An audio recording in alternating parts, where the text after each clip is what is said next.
Pada kesempatan pagi menjelang siang yang berbahagia kali ini, tanggal 2 Jumadats Tsaniyah 1444 Hijriah, atau yang bertepatan dengan tanggal 26 Desember 2022, kita masih kembali diberi kekuatan, kesehatan, hidayah serta taufik dari Allah Jalla wa'ala, sehingga kita bisa kembali menghadiri pengajian rutin Senin pagi di Masjid Manarul Ilmi di Komplek Pondok Pesantren Tunas Ilmu di Desa Kedung Buluh, Purbalingga ini.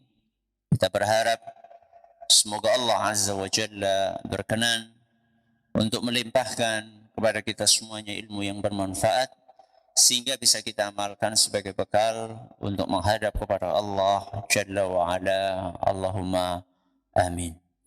Salam dan salam semoga senantiasa tercurahkan kepada junjungan kita Nabi Agung Muhammad sallallahu alaihi wasallam, kepada keluarganya, sahabatnya, dan umatnya yang setia mengikuti tuntunannya hingga di akhir nanti. Para hadirin dan hadirat sekalian yang kami hormati dan juga segenap pendengar serta pemirsa rahimani wa rahimakumullah. Salah satu keindahan ajaran Islam adalah sangat bervariasinya amalan yang diajarkan di dalam Islam. Amalan yang diajarkan dalam Islam itu bermacam-macam, sangat beragam. Saking banyaknya, ada seorang ulama besar yang bernama Imam Al-Baihaqi rahimahullahu ta'ala.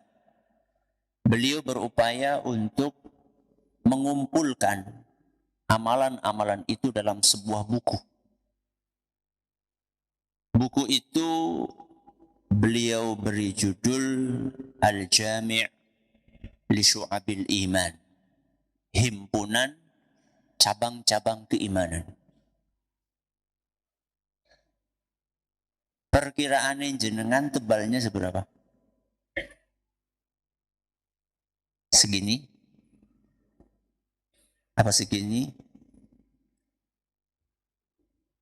Jenengan tahu tebalnya? Dari sini sampai sini. Dari ujung tangan kanan saya sampai ujung tangan kiri. Sekitar berapa belas jilid. Kalau jenengan pengen lihat fisik kitabnya, silahkan melihat di perpustakaan pondok. Al-Jami' li Syu'abil Iman. Beliau berupaya mengumpulkan semampu beliau amalan-amalan yang diajarkan dalam Islam. Gue boleh maca kapan, Ustaz? Jadi untuk boleh ngamalakan kapan, tapi boleh maca kapan? Yo bahasa Arab, bukan bahasa Indonesia. Ya. Arab gondrong apa gundul? Ya Arab gundul. Waduh, saya sing gondrong biangnya. Mulane sinau. Ya. Apa yang saya sampaikan tadi itu sekedar memberikan gambaran kepada kita bahwa dalam Islam itu amalan itu banyak sekali. Sangat bermacam-macam, sangat beragam. Yang jadi pertanyaan, kenapa kok Islam memberikan alternatif amalan yang sangat banyak kepada kita? Jawabannya adalah karena potensi satu manusia dengan manusia yang lain sama atau berbeda? Berbeda-beda. Potensi satu manusia dengan manusia yang lain berbeda-beda.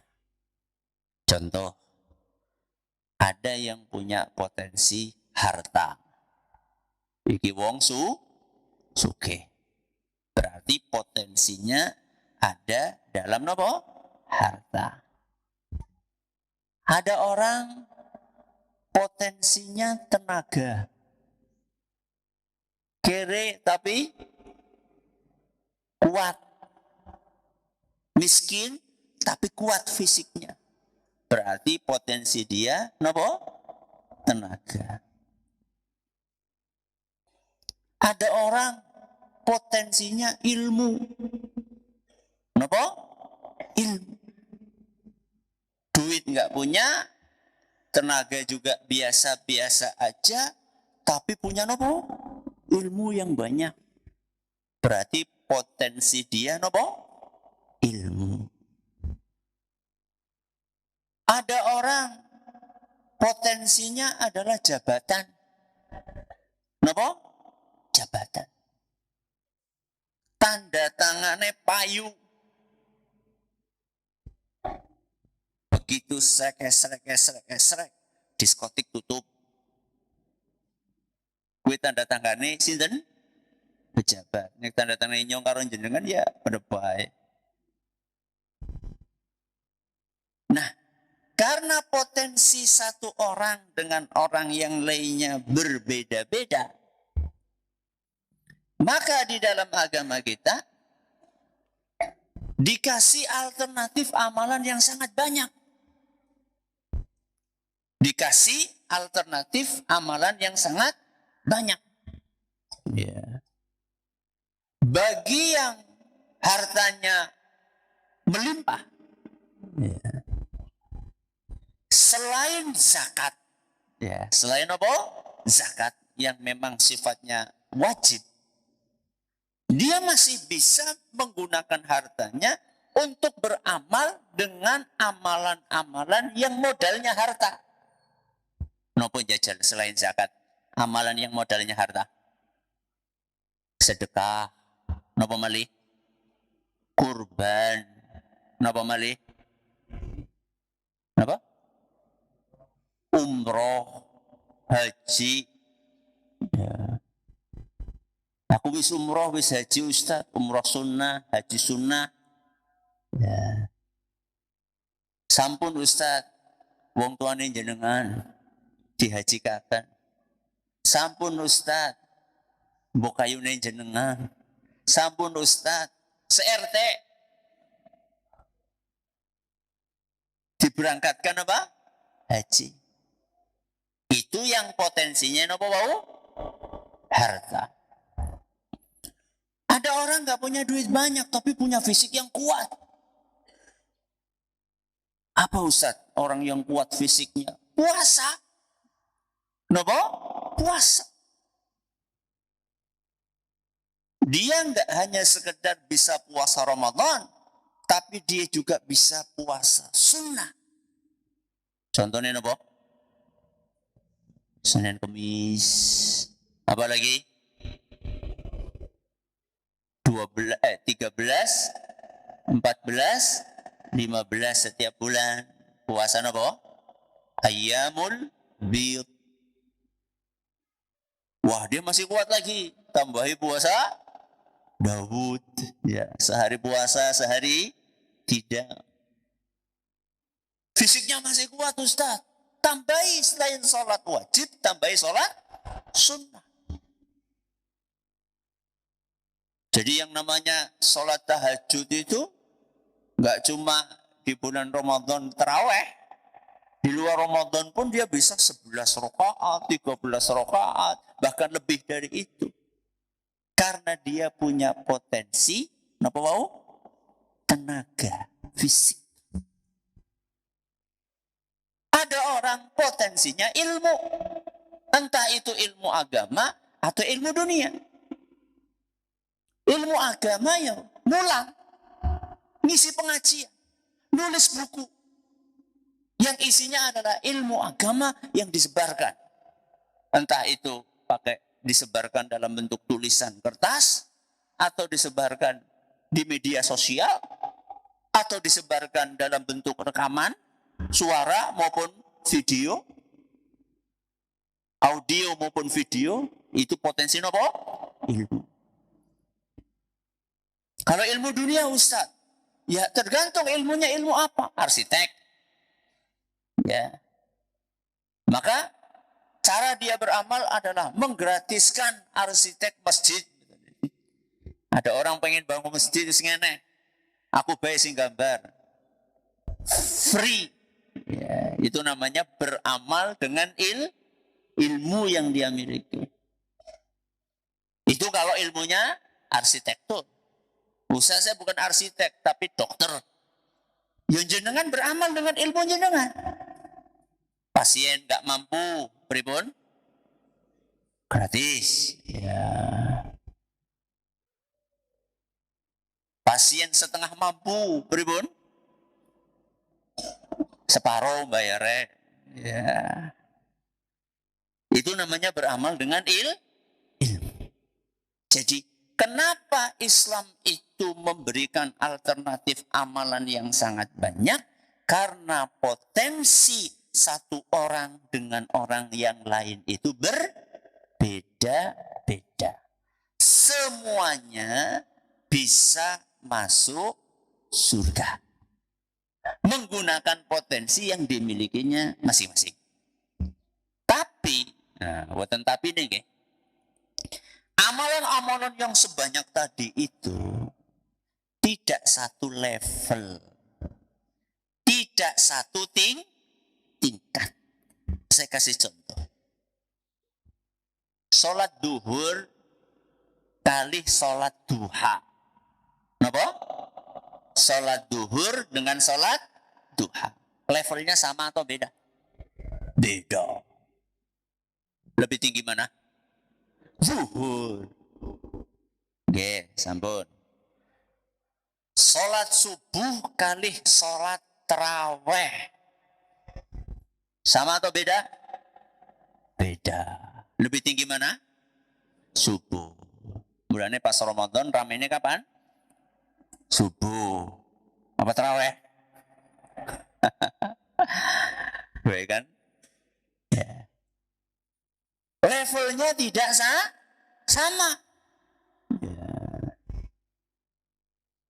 Antara rukun Islam, rukun iman, okay, dengan ngasih minum kucing. Ngasih minum apa? Kucing. Sama atau beda? Rukun iman, rukun Islam dengan ngasih minum kucing. Levelnya sama atau beda? Beda. Lebih tinggi mana? Rukun iman, rukun Islam. Ini harus kita mengerti. Kalau boleh diumpamakan seperti bangunan, kalau boleh diumpamakan Islam itu diibaratkan bangunan, maka yang namanya bangunan ini elemennya itu banyak. Bagian bangunan itu banyak. Ada bagian yang mutlak harus ada. Ada bagian yang harus ada. Tapi kalau tidak ada masih bisa berdiri bangunannya. Ada bangunan, bagian dari bangunan itu yang sifatnya pelengkap. Ya. Saya kasih contoh misalnya. Bagian bangunan yang harus ada. Kalau tidak ada bagian itu, maka bangunannya nggak berdiri. Nopo jajal? Pondasi. Nopo? Pondasi. Bangunan nggak ada pondasinya, ya nggak bisa berdiri. Bisa Ustadz, ya dia baik, ambruk. Apalagi yang mutlak harus ada selain pondasi? Tiang. Ya jadi naik tiangnya dibuang beribun. Rubuh. Gak ada bangunan. Oke, ini bagian yang mutlak harus ada. Kemudian ada bangunan, ada bagian bangunan yang harus ada tapi nggak mutlak. Kalau nggak ada pun tetap bisa bangunan itu berdiri. Contohnya apa? Tembok. Contohnya apa? Tembok. Ada nggak bangunan berdiri, nggak ada temboknya? Contohnya, pendopo, joglo, ada temboknya enggak? Enggak ada. Ya, tapi bisa tetap berdiri. Udah. Ada bagian dari bangunan yang sifatnya cuma pelengkap pemanis. Contohnya apa, Bu? Ventilasi. Rumah nggak ada ventilasinya, bisa nggak ditinggali? Bisa, tapi pengap. Tapi bisa orang tinggal di situ. Tetap bisa dikatakan sebagai bangunan. Nah, kalau boleh diumpamakan, Islam seperti bangunan, ada bagian-bagian dari ajaran Islam yang mutlak harus ada. Contohnya adalah tadi rukun Islam sama rukun apa? Iman. Ini harus ada. Nggak ada rukun iman, nggak ada rukun Islam, ya nggak ada bangunan. Bangunan yang beragam, yang bernama bangunan Islam. Contoh nih, rukun iman nomor 1 apa? Rukun iman nomor 1, iman kepada Allah. Ada orang ngakune Islam, tapi nggak percaya dengan Allah. Islam atau bukan? Ya bukan. Wong nggak ada pondasinya kok. Ya. Ada orang ngakunya Islam, nggak baca syahadat. Puasa Senin Kemis 50 tahun. Tapi boten macan apa? Syahadat. Nggak mau syahadat. Islam atau bukan? Bukan. Karena ini bagian mutlak yang tidak boleh nggak ada. Harus ada terus. Rukun iman sama rukun apa? Islam. Terus setelah yang pokok ini, ada bagian dari Islam yang hukumnya fardu ain. Fardu ain sih apa? Fardu ain itu wajib atas masing-masing dari kita. Contohnya nopo itu Ustaz? Yang fardu ain tapi bukan rukun iman, bukan rukun Islam. Contohnya adalah birrul walidain. Napa Bu birrul walidain? Berbakti kepada orang tua. Berbakti kepada orang tua niku hukumnya fardu ain. Nggak bisa diwakilkan. Nggak bisa napa? Diwakilkan. Orang bisa jenengan titip ya Mas. Bakti karo ramane biyunge. Ya. Itu nggak bisa. Karena masing-masing dari kita, mau anak laki-laki, mau anak perempuan, itu wajib berbakti kepada orang tua. Jadi keliru kalau ada sebagian orang menganggap yang wajib berbakti cuma anak laki-laki saja. Oh enggak, laki perempuan wajib berbakti. Walaupun nanti kalau perempuan sudah menikah, ya tentunya ada kewajiban tambahan. Kewajiban untuk berbakti kepada siapa? Kepada suaminya. Dan ketika dia akan berbakti kepada orang tuanya, perlu dia memberitahu kepada siapa? Kepada suami. Itu namanya amalan yang hukumnya fardu ain. Contoh liane, amalan yang hukumnya fardu ain. Belajar ilmu agama. Ngaji. Napa Bu? Ngaji. Hukumnya napa? Fardu ain. Nggak bisa diwakilkan. Jadi jenengan nggak bisa kemudian titip ya salam go ustate. Salam go ustate. Sing penting itu salame, sing penting napa? Ngaji. Jadi ada sebagian jamaah sekarang itu buat dia itu targetnya bisa foto karo ustate. Itu bisa oleh ilmu nek. Keliru nih kok. Jadi target kita hadir pengajian itu bukan supaya bisa selfie foto sama ustadznya, bukan. Targetnya adalah supaya bisa dapat apa? Ilmu, berkah ilmu nih. Ya. Ini hukumnya fardu ain. Makanya kata Nabi SAW apa? Talabul ilmi fariidatun ala kulli muslim. Belajar ilmu agama niku hukumnya fardu. Ya, fardu ain atas setiap muslim dan juga muslimah. Ya, ini yang hukumnya fardu apa? Ain. Di bawahnya rukun iman, rukun Islam, fardu ain. Di bawahnya lagi ada namanya fardu kifayah. Apa bedanya Ustaz fardu ain sama fardu kifayah? Kalau fardu ain itu masing-masing dari kita harus menjalankan. Kalau fardu kifayah ada yang menjalankan, maka yang lainnya kewajibannya apa? Gugur. Contohnya kulo niki. Napa niki? Mulang ngaji, dakwah. Itu hukumnya fardu napa? Kifayah. Jadi kalau misalnya sudah ada yang menunaikan tugas itu, jenengan andaikan tidak menunaikan, enggak dosa. Kenapa? Karena sudah ada yang menunaikan.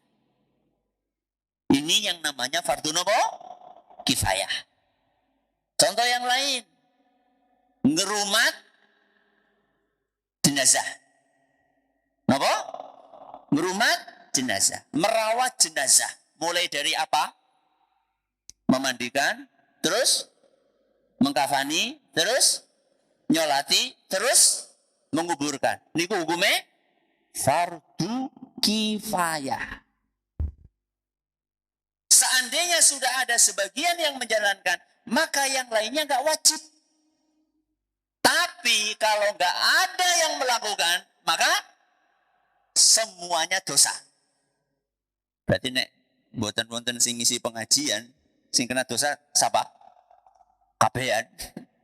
Kalau ada jenazah, nggak ada yang ngerawat. Akhirnya naudzubillah min dzalik terus nopo? Terlantar, busuk, naudzubillah min dzalik. Sampai akhirnya satu kampung kena bagian apanya? Baunya. Maka yang dosa semuanya. Itu namanya fardu kifayah. Di bawah fardu kifayah ada yang namanya sunnah. Napa Bu? Sunnah. Contohnya sunnah niku nopo? Ya mau puasa sunnah. Sholat sunnah. Sedekah sunnah. Apalagi Ustaz? Baca sholawat. Napa? Baca sholawat. Selain di dalam sholat ya.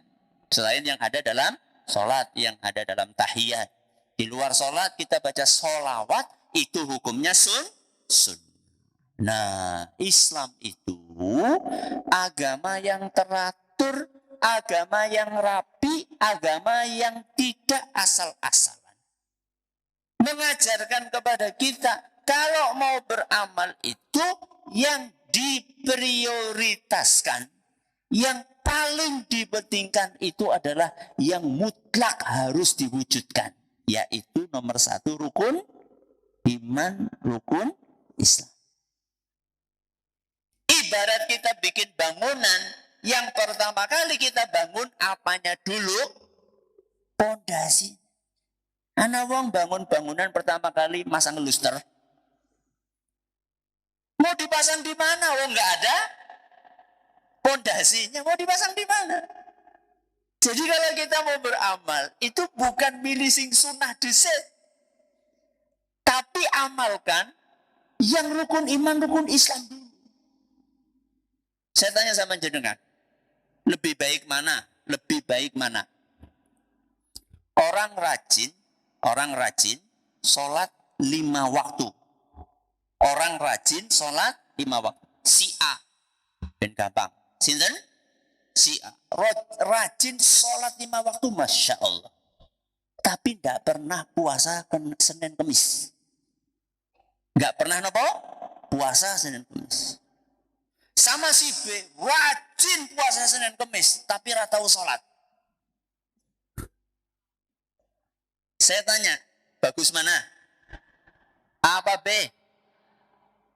Ya bagus C. Sing sholat karo sing puasa. Iya kan pertanyaannya bukan A, B, C. Pertanyaannya tadi nopo? A sama B. A sama B. Itu lebih bagus A. Kenapa? Karena dia menjalankan rukun Islam. Apa tadi rukun Islamnya? Sholat. Nomor 2 rukun Islam. Kan sholat lima waktu. Yang paling penting buat seseorang pertama kali adalah menjalankan rukun iman dan rukun apa? Islam. Kemudian ingin ditambah dengan yang sunnah-sunnah, tidak masalah, bagus. Tapi jangan sampai ada orang, loh, jenengan sih kenapa mau ora subuhan? Iya, mau bengi aku tahajud suwe banget. Nanti apa? Nanti kerainan ora subuhan. Bener napa keliru niku? Keliru. Karena sholat subuh sama sholat tahajud itu levelnya lebih tinggi mana? Subuh. Ya. Makanya apa kata Allah Subhanahu wa taala? Perhatikan dalam hadis qudsi yang diriwayatkan oleh Imam Bukhari, "Wa ma taqarraba ilayya 'abdi bi syai'in ahabba ilayya mimma aftaradtu 'alaihi." Allah sendiri yang menyampaikan, ketika ada hambaku bertakorup sih nopo? Bertakorup niku artinya beramal untuk mendekatkan diri kepada siapa? Allah. Jadi takorup itu dari kata korib. Korib itu artinya dekat.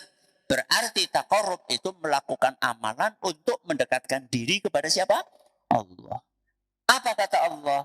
Sesungguhnya takorup yang paling aku cintai adalah takorup dengan amalan yang hukumnya wajib. Yang paling penting yang harus kalian dahulukan dalam beramal adalah amalan yang hukumnya wajib. Terus Allah lanjutkan firman-Nya, "Wa ma yazalu 'abdi yataqarrabu ilayya bin nawafili hatta uhibba." Kalau dia sudah melakukan yang wajib-wajib, kemudian dia tambahi dengan yang sunnah-sunnah, maka saat itu aku akan mencintai hambaku. Ya, berarti apa dulu yang diprioritaskan, Bu? Yang wajib. Lah, ngerti nih, niki wajib, niki sunnah, pripun? Taunya ini wajib, ini sunnah, gimana? Ya ngaji. Ya, harus belajar ilmu agama. Ya. Ustaz, kalau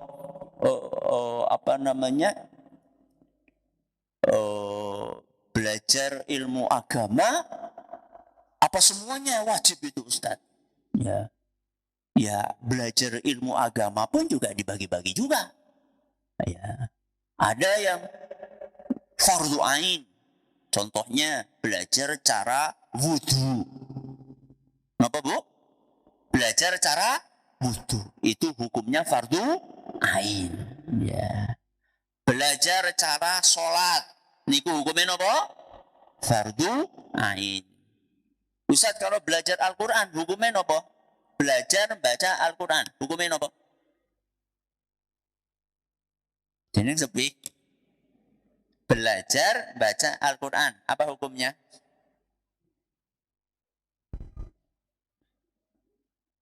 Tergantung yang dipelajari apa.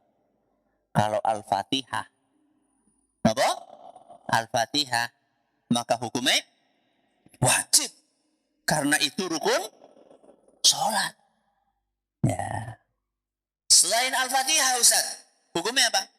Sunnah. Hukumnya sunnah. Alhamdulillah, berarti orang sasinau. Itu kayak gue. Ini kebiasaan buruk sebagian orang tuh kayak gitu. Hukumnya apa, Ustaz? Sunnah. Alhamdulillah, sunnah tokeki. Bukan seperti itu. Ya. Sunnah itu kalau dikerjakan dapat pahala. Kalau nggak dikerjakan nggak dapat pahala. Ya. Untung apa rugi? Rugilah. Ya. Jadi kita mempelajari mana yang wajib, mana yang sunnah itu bukan untuk meninggalkan yang sunnah. Ya, ada sebagian orang kayak gini. Sholat fardu, sholat jamaah. Sholat apa? Jamaah. Ustaz, sholat jamaah di masjid itu hukumnya apa toh? Kalau ustadz yang jawab sunnah, alhamdulillah. Ngesuk orang mangkat masjid. Nggak seperti itu. Ya. Ya memang betul. Sebagian ulama berpendapat sholat berjamaah itu hukumnya sunnah. Iya ada pendapat itu. Sebagian ulama berpendapat dan itu cukup kuat pendapatnya. Walaupun lebih kuat pendapat yang mengatakan sholat berjamaah hukumnya adalah fardu atau wajib. Ya, fardu ain. Itu lebih kuat pendapat itu. Tapi kalau kita mau pakai pendapat yang mengatakan sholat berjamaah itu hukumnya sunnah, itu bukan berarti kemudian kita abaikan, kita remehkan. Wow, sunnah tok itu. Buktinya apa? Buktinya diriwayatkan Imam Syafi'i rahimahullah. Beliau adalah salah satu ulama yang berpendapat bahwa sholat berjamaah hukumnya sunnah. Beliau itu dalam keadaan sakit berat pun tetap berangkat kemana? Ke masjid. Padahal beliau berpendapat sholat berjamaah hukumnya sunnah. Karena para ulama kita dahulu mempelajari sesuatu, ini hukumnya apa? Untuk diamalkan. Kalau kita mempelajari sesuatu hukumnya apa, nek wis ngerti sunnah untuk ditinggalkan. Kuwi bedane dewek karo ulama. Sudah. Ini hadis yang pertama. Maka dalam beramal itu tidak boleh semaunya. Ya. Ketika kita akan beramal itu nggak boleh pilih semaunya. Jangan sampai kita itu didikte oleh hawa nafsu. Ustadz masa beramal sampai didikte oleh hawa nafsu? Iya, karena beramalnya bukan ikut aturan agama, tapi ikut nafsu yang ada dalam diri kita. Ada sebagian orang, kenapa kamu kok sangat menjaga amalan ini? Wong gampang, penak, ya, orang ragat. Ya. Loh, kenapa yang itu nggak dikerjakan? Ah berat itulah, ya nggak cocok dengan selera aku. Loh, kok selera? Jadi beramal itu bukan berdasarkan selera, ya, tapi berdasarkan aturan agama. Mana yang wajib kita kerjakan? Apalagi yang rukun sama yang rukun iman sama yang rukun Islam. Kita pelajari, kita perbaiki akidah kita.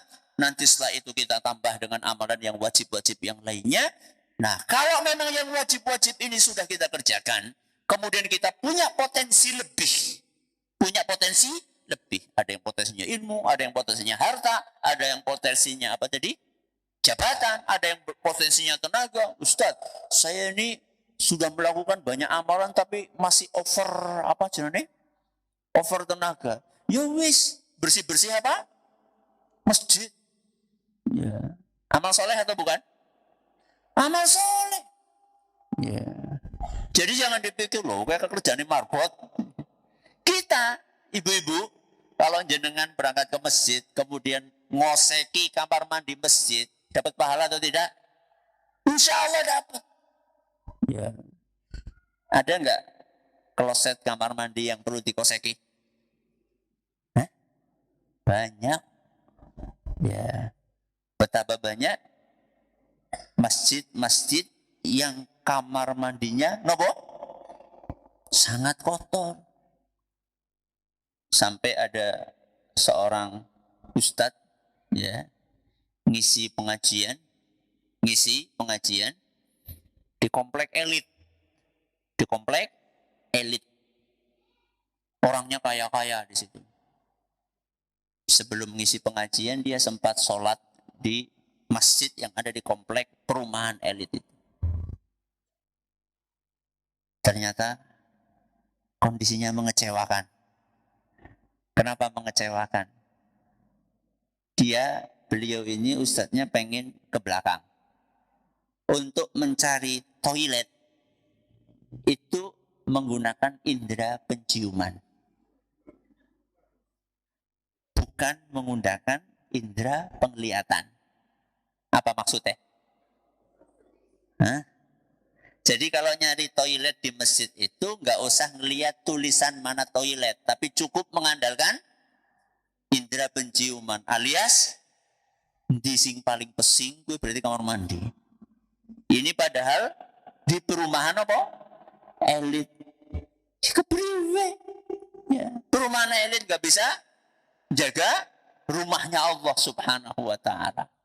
Jadi ketika jenengan jadi orang kaya, kemudian jenengan masih punya tenaga, lalu bersih-bersih kamar mandi yang ada di masjid, dapat pahala atau tidak? Dapat, insya Allah. Maka mari kita latihan untuk beragama sesuai dengan aturan agama, bukan beragama sesuai dengan keinginan atau selera kita. Jangan sampai kita beragama didikte oleh hawa nafsu kita. Mudah-mudahan yang sedikit ini bermanfaat. Masih ada sisa waktu, silakan. Kalau ada yang mau bertanya bisa disampaikan. Baik, terima kasih Ustaz. Jazakumullah khairan. Kami bacakan pertanyaan pertama. Assalamualaikum warahmatullahi wabarakatuh. Waalaikumsalam warahmatullahi wabarakatuh. Ustaz, bagaimana kalau ada saudara yang kaya, kemudian rajin ibadah, tetapi pelit sama orang tua dan sama adiknya yang kekurangan? Bagaimana hukumnya Ustaz? Jazakumullah khairan. Bagaimana hukumnya ada orang yang rajin ibadah, sholatnya rajin, okay? Puasanya rajin, tapi medit, tapi apa? Medit, pelit sama orang tuanya sendiri, ya, pelit sama adiknya, sama saudara-saudaranya. Bagaimana hukumnya? Sholatnya bagus, meditnya elek, itu hukumnya. Ya. Sholat dia bagus, tapi pelit dia tidak bagus. Maka apa yang mesti dilakukan? Yang mesti dilakukan adalah mengubah perilaku. Yang mesti dilakukan adalah mengubah apa? Perilaku. Karena di dalam Islam yang perlu dijaga hubungannya itu bukan hanya hubungan kita dengan Allah, tapi juga hubungan kita dengan sesama manusia.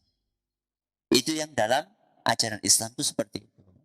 Yang sering diistilahkan dengan hablum minallah dengan hablum minannas. Jenengan sholat, jenengan puasa, itu namanya hablum minallah.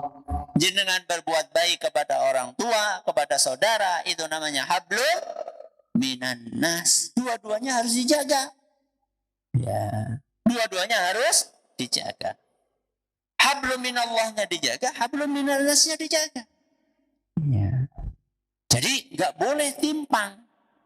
Timpang itu contohnya tadi. Sholatnya rajin, tapi sama orang tuanya sendiri. Butuh duit orang tuanya, kudu ngutang. Ya Allah, ini kebangetan temen ini. Masa orang tua harus ngutang sama siapa? Anaknya, ya Allah. Apa kata Rasul SAW? Anta wa maluka li abika. Kamu dan hartamu milik orang tuamu. Kamu niki sinten Bu? Bocah, anak dan apa yang dimiliki oleh anak itu milik orang tua. Kok bisa-bisa nih ngutang? Ya. Sudah ngutang kayak gitu, boleh nagih orang jamak. Nanti wong tuanya lara. Ya.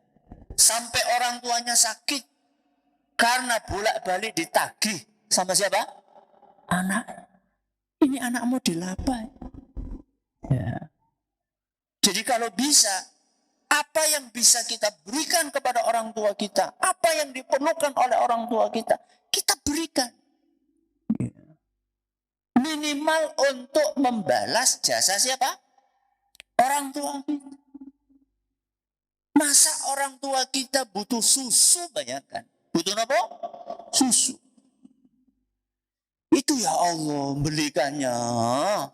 Kalau belum dihubungi nggak akan dibeli-belikan. Dan jenengan sih minum ASI orang tua jenengan itu berapa lama? Minimal dong ganti apa Bu? ASI lah minimal. Ya. Jadi menjaga hubungan baik bukan hanya dengan Allah, tapi juga dengan sesama manusia. Maka jawabannya diubah perilakunya. Nah tugasnya kita sebagai saudara dari orang tersebut bagaimana? Kasih nasihat. Kasih nasihat. Ustaz, kalau saya yang ngasih nasihat, biasanya nggak diperhatikan Ustaz. Ya sudah, ini video ini nih. Ini kan ada videonya ini. Ya, jenengan potong, kirimkan. Ya, Mas ana pesen sama Ustadz.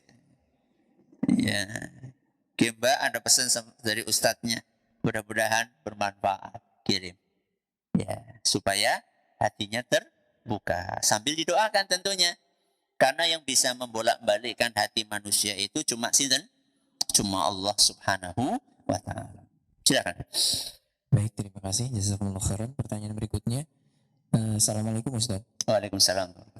Ustadz, saya memutuskan untuk menjadi ibu rumah tangga karena ingin taat kepada suami dan tidak melalaikan pekerjaan rumah. Pertanyaannya, bagaimana saya menjawab pertanyaan ibu-ibu ketika berkumpul dalam keluarga besar yang sering bertanya, kenapa kamu tidak menggunakan potensi yang pernah kuliah untuk mengajar, tetapi hanya digunakan untuk menjadi ibu rumah tangga saja. Kemudian bagaimana supaya tegar menghadapi hal-hal tersebut, Ustaz? Jazakumullah khairan. Bagaimana menjawab pertanyaan bagi seorang ibu yang pernah kuliah?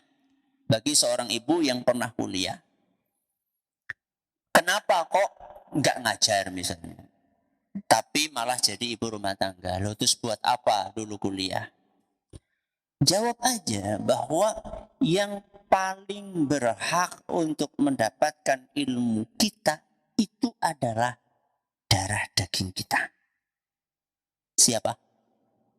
Anak-anak kita. Sebelum mahasiswa.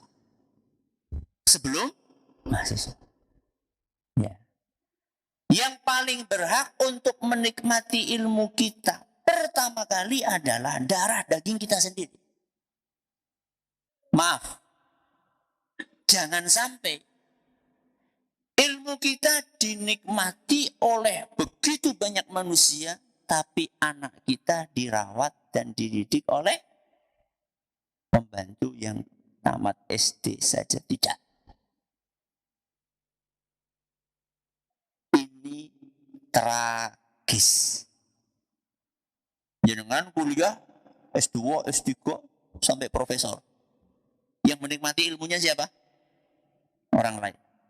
Anak dewek dididik oleh pembantu rumah tangga, maaf, yang tingkat pendidikannya rendah.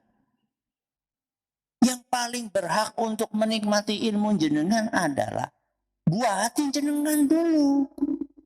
Ustadz, berarti saya nggak boleh ngajar, Ustadz. Kalau memang Anda bisa bagi waktu antara ngajar dengan didik siapa? Anak. Silakan. Tidak apa-apa. Yang penting tempat ngajarnya aman, tidak melanggar aturan syariat, silakan, tidak masalah. Ya. Tapi gara-gara ngajar orang lain, terus anaknya jadinya nopo? Terbengkalai pendidikannya. Supaya nggak rewel, dikasih nopo? HP. Akhirnya jadi anaknya HP. Itu anaknya ibunya. Itu adalah perilaku yang sangat tidak ideal. Ya. Bagaimana supaya kuat? Bagaimana supaya kuat? Dengan meyakini bahwa itulah kewajiban yang harus ditunaikan. Ini yang dikatakan dengan skala prioritas. Saya kasih contoh ya. Dulu ya, berapa kali saya sampaikan. Kalau ada orang undang misalnya, ada orang undang saya untuk ngisi pengajian. Di waktu yang memang, waktu itu sudah saya dedikasikan untuk mendidik anak dan istri, ngajari anak dan istri. Misal, contoh. Saya punya waktu untuk didik anak istri, misal habis isya. Kemudian ada orang ngundang saya di waktu yang sama untuk ngisi pengajian habis isya. Kalau saya ngisi pengajian di sana, berarti anak saya tidak saya didik dengan baik di waktu itu. Kalau saya didik anak istri saya, berarti resikonya pengajiannya nggak bisa, mereka menyesuaikan waktu sesuai dengan apa yang saya bisa. Pertanyaannya, Mana yang didahulukan? Memenuhi undangan pengajian apa mendidik anak istri? Menang apa? Karena itu hukumnya fardu ain. Yang itu fardu kifayah. Levelnya tinggi mana? Fardu ain. Saya, bapak, mendidik istri dan anak itu hukumnya fardu ain. Saya ngajarin jenengan hukumnya fardu kifayah. Ya wis ya, bubar ya. Tapi kan sekarang bukan waktu saya ngajar anak istri, sekarang ini waktu saya buat jenengan, gitu loh. Ini sekarang waktu saya buat jenengan. Tapi kalau suatu saat kok tabrakan, ini alhamdulillah lagi mboten tabrakan. Alhamdulillah lagi nggak tabrakan. Suatu saat tabrakan, maka harus menerapkan skala prioritas bahwa yang fardu ain itu didahulukan sebelum yang fardu kifayah. Oke, saya kasih contoh yang lain. Ba'da maghrib jadwalnya jenengan menyuapi orang tua. Kenapa? Menyuapi orang tua. Tahu-tahu WA masuk. WA masuk. Siapa yang WA? Temennya jenengan. Ngapain? Ngajak mancing. Ngajak nopo? Mancing. Mana yang didahulukan? Mana yang didahulukan? Menyuapi orang tua. Karena itu fardu ain. Mancing fardu kifayah. Fardu kifayah bangun di mancing fardu kifayah. Mancing itu hukumnya mubah. Mubah itu boleh. Itu level paling rendah. Sunnah wudu. Kok ada orang mancing sampai mengabaikan menyuapi siapa? Orang tuanya. Ini tuh nggak punya skala prioritas. Nah, Bu, yang namanya sholat sunnah, bayangkan sholat sunnah. Ya. Itu bisa dibatalkan. Kalau ada panggilan dari siapa? Orang tua dan panggilannya mendesak. Bisa dibatalkan sholat sunnah. Apalagi mancing. Ya. Cukup nggih? Sudah jam 11. Terima kasih atas perhatiannya. Mohon atas segala kurangannya. Kita akhiri dengan doa kafaratul majelis. Subhanakallahumma bihamdika asyhadu an la ilaha illa anta astaghfiruka wa atubu ilaik. Assalamualaikum warahmatullahi wabarakatuh.